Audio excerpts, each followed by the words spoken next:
तो हेलो सांग मैंने जय सीताराम।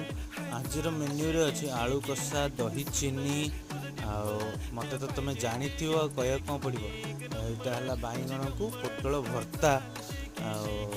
आज गोटे खास कथा है मत एत दिन पर आज मैंने हाथ में खाया पड़ोनी। तो माँ आमर से लेंबू टे चुपड़ा चुपड़ी कर दौरान पिज को कौन यहाँ कि पिज कहनी कोली पिज ना कौन कहते बढ़िया माने फर्स्ट क्लास जिन आज खाया शांति मनुष्य खाइब। चिकेन मटन अपेक्षा एगुड़ा खाइबा ना कष लगे।